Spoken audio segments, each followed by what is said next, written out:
Togalo ini. Silakan Yang Mulia. Bismillahirrahmanirrahim. Ya, terima kasih Yang Mulia Prof.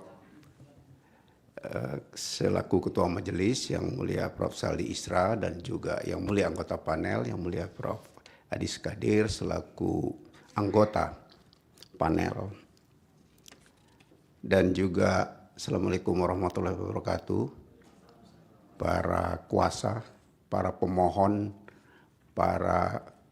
ini luar biasa nih turun gunung ini Pak Refli ini dengan grupnya ya. Itu ada bersama Barisan Pembela Roy Suryo Rismon Sianipar Tiafani Tasuma Bala RRT. Wah ini ikut semua ini. Tiga dan juga para hadirin yang juga sudah hadir mengikuti jalannya persidangan yang terbuka untuk umum ini. Nah, sebagaimana tadi juga sudah disampaikan permohonan secara lisan maupun secara tertulis yang telah diterima oleh Mahkamah, karena di dalam ketentuan beracara di Mahkamah Konstitusi, ya, itu pada sidang pendahuluan majelis akan mendengarkan permohonan yang disampaikan oleh pemohon, kemudian acara yang kedua adalah penasihatan dari Mahkamah kepada pemohon terhadap permohonan yang telah diajukan ini.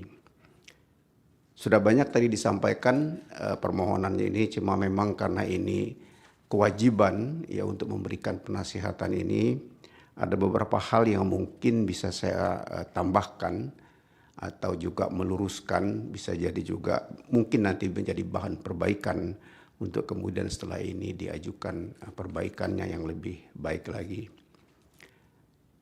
Yang pertama itu mengenai pemohon. Ini ada 3 pemohon, Ibu Dr. Tifauziah Tiasuma dan juga Bapak Dr. KRMT Roy Suryono di Projo MKes dan juga Bapak Dr. Rismon Hasiholan MEG. 3 pemohon dengan kuasa hukum yang sudah tertuang di dalam permohonan ini. Nah, ini ada pengujian material yang diajukan terhadap beberapa undang-undang. Nah, ini juga memang ada bahkan yang sudah beberapa undang-undang. Nah, ini juga memang ada bahkan yang sudah tidak berlaku, tapi mungkin punya alasan tersendiri, silakan saja. Tetapi dengan alasan yang memang mungkin sepertinya tidak lazim, tentu aja tujuan tersendiri. Tapi nanti ini harus diuraikan. Ya, harus dielaborasi mengapa keempat undang-undang yang diajukan ini antara lain dengan pasal yang diuji itu tidak kurang dari 9 pasal yang terdiri dari beberapa undang-undang yang dimajukan permohonan pengujiannya. Kemudian juga di dalamnya ini ada batu uji, ya, dasar hukum, dasar pengujiannya itu ada 3 ketentuan yang ada di dalam UUD NRI tahun 1945. Nah, saya kira juga di analisa permohonan secara umum ada beberapa hal karena memang sudah sering beracara, tapi mungkin karena kesengajaan atau mungkin karena mau cepat-cepat, mungkin ini ada beberapa hal. Misalnya ini 19 halaman, tetapi tidak ada satupun angka di halaman permohonan itu. Jadi saya hitung ini ada 19 lembar, berarti tolong nanti diperbaikannya, dicantumkan nomor halaman itu. Kemudian juga ada beberapa ketentuan undang-undang juga yang diajukan di sini, supaya juga penulisannya itu secara tepat. Ada yang menyebutkan pasal, kemudian tidak lengkap penulisannya. Jadi misalnya nanti dilihat di PMK 7 tahun 2025 itu ada peraturan Mahkamah Konstitusi tentang tata beracara dalam pengujian undang-undang. Nah, nanti di situ dilihat ada ketentuannya di pasal 10 dan pasal 11-nya itu supaya tepat menulisnya, jangan salah di dalam penulisan undang-undang. Misalnya seperti pasal 27A, pasal 28A, ayat 2, pasal 32 ayat 1 dan ayat 2, serta pasal 35 Undang-Undang nomor 11 tahun 2008 tentang informasi dan transaksi elektronik, sebagaimana telah diubah dengan Undang-Undang Nomor 1 Tahun 2024 tentang perubahan kedua atas Undang-Undang Nomor 11 Tahun 2008 tentang informasi dan transaksi elektronik. Itu antara lain. Ini kan ada beberapa undang-undang tuh, tulis dengan lengkap penulisannya itu di tata cara penulisan perundang-undangan itu. Saya kira dari struktur dan format dalam beberapa bagian sudah sesuai. Kemudian di kewenangan Mahkamah Konstitusi tadi sudah disampaikan oleh kuasa mengenai kewenangan mahkamah ini, tetapi belum lengkap itu. Ya, cara penulisannya pun masih harusnya yang pertama-tama memang diuraikan mengenai dasar hukumnya mahkamah untuk dapat menerima, ya, memeriksa dan memutus permohonan ini. Tentunya penulisan pasal-pasal itu secara runtut menurut hierarkinya dari UUD 45 sampai turun kepada ketentuan-ketentuan di bawah konstitusi itu. Ini ada beberapa yang belum dicantumkan, hanya 2 saya lihat yang sudah dicantumkan. Misalnya pasal 24 ayat 2 UUD RI tahun 1945 dan pasal 24 CR1 UUD RI tahun 1945. Itu masih ada beberapa yang belum itu.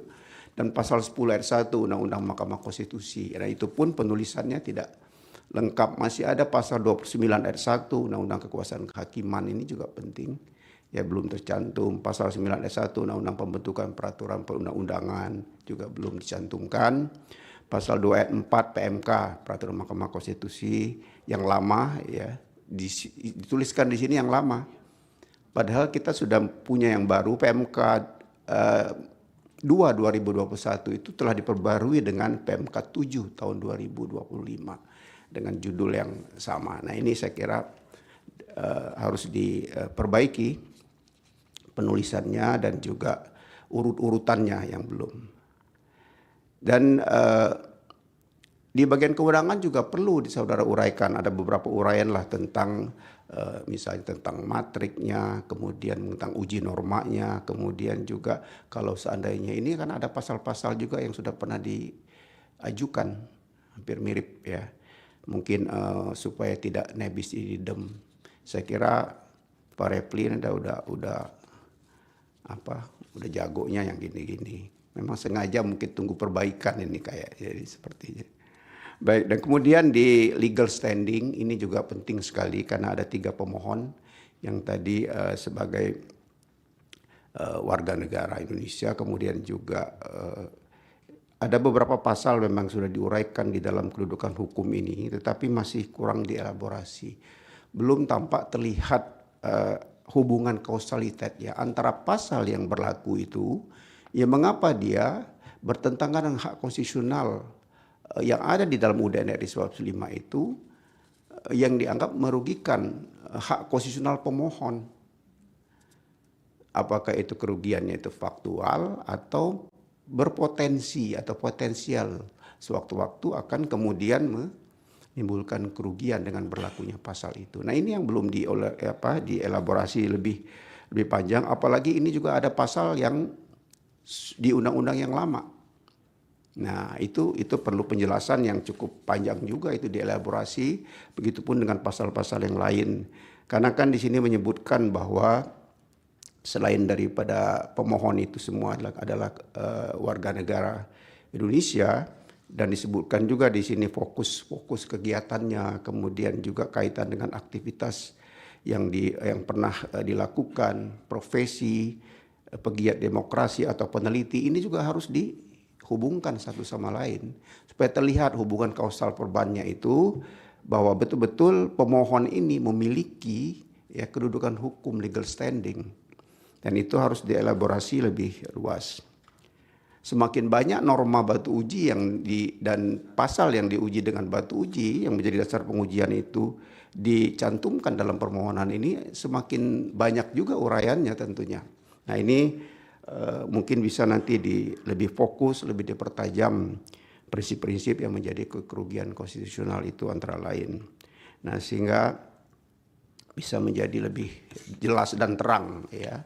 Karena kalau tidak ada legal standing susah untuk lanjut, kan gitu. Saya kira pertentangan norma juga masih ada beberapa yang belum sesuai dengan ketentuan pasal 51 ayat 1 Undang-Undang Mahkamah Konstitusi, ada 5 syarat parameter itu harus diadu ya, dikontestasikan antara pasal yang saudara anggap itu merugikan hak konstitusional itu dengan ketentuan yang ada, hak konstitusional yang ada dalam pasal-pasal yang ada dalam konstitusi yang menjadi dasar pengujian. Nah ini mungkin yang perlu dielaborasi lebih luas. Nah begitu juga di alasan permohonan, saya kira juga karena banyak juga pasal dan juga banyak undang-undang yang ada beberapa yang diajukan ini juga sekali lagi saudara harus menguraikannya mungkin lebih luas ya. Ini saya lihat hanya beberapa halaman saja, harusnya menjadi lebih banyak dengan pertentangan. Terutama di sini banyak sekali mengenai azas-azas yang berkaitan dengan legal certainty, kemudian juga legal justice yang juga harus dihubungkan satu sama lain. Frasa menyerang kehormatan ya, atau nama baik orang lain itu, dan frasa dengan cara menuduhkan sesuatu hal itu saya kira juga belum ada di dalam uraian yang dielaborasi yang cukup tajam untuk alasan-alasan permohonan ini memang betul-betul beralasan sebagaimana seharusnya ditentukan. Kemudian juga tentang kualifikasi pencemaran nama baik juga ini harus diuraikan. Ini kan ada pergeseran, nah itu apalagi ada undang-undang baru dan juga ada beberapa putusan Mahkamah Konstitusi, ini bisa dielaborasi. Yang lekat sekali kaitannya satu sama lain, yang bagaimana dengan kaitan dengan pasal 28 ya, ayat 2 Undang-Undang Informasi dan Transaksi Elektronik, kemudian juga mengenai pergeseran rezim pencemaran nama baik dengan penghinaan menjadi rezim ujaran kebencian itu juga, kemudian juga putusan Mahkamah Konstitusi yang belum lama juga tentang siapa yang boleh dianggap melakukan pencemaran nama baik itu bisa dilakukan pengujian dan sebagainya. Nah kemudian juga analisa terkait batasan kerahasiaan informasi publik mungkin juga ini saya lihat belum muncul ya di dalam uraian-uraian ini ya, mengenai di dalam Undang-Undang Keterbukaan Informasi Publik itu 14/2008 kan juga ada dikaitkan juga mengenai syarat-syarat itu, mungkin penting juga dijadikan kaitannya dengan baik konsep, teori maupun juga teori hukum terkait isu konstitusional perkara ini. Saya kira itu. Nah di petitum ini ada 10 ya kalau tidak salah, 10 petitum nih yang diajukan. Juga harus belum terkait antara posita dengan petitumnya itu. Mungkin nanti kalau sudah diperbaiki permohonannya akan lebih nampak keterkaitan antara apa yang ada di dalam alasan permohonan itu dengan yang menjadi diekstraksi ke dalam petitum ya, beberapa butir petitum yang ini saya lihat ini ada 10 butir petitum. Nah, terutama yang angka 2 dan angka 3 ini itu yang berkaitan dengan pasal yang sebenarnya tidak berlaku lagi tapi mungkin punya alasan tersendiri. Silakan saja nanti seperti apa mengelaborasinya, kita menunggu perbaikannya dan juga di dalam perjalanan permohonan ini kalau seandainya lanjut ya. Kemudian juga kembali sinkronisasi antara posita dengan petitum supaya lebih lugas, lebih hati-hati dalam penulisannya.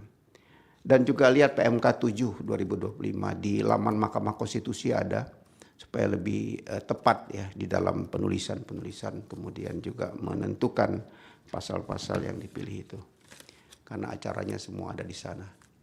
Bisa juga dilihat contoh-contoh putusan yang sudah berhasil kabul misalnya, mungkin lebih bisa dielaborasi juga dari sana. Saya kira itu mudah-mudahan bisa menjadi penambah lebih lengkapnya, lebih baiknya permohonan yang sudah diajukan di perkara nomor 50, permohonan nomor 50 PUU 24 tahun 2026 ini. Kembalikan kepada yang mulia Ketua Panel. Terima kasih Prof. Terima kasih.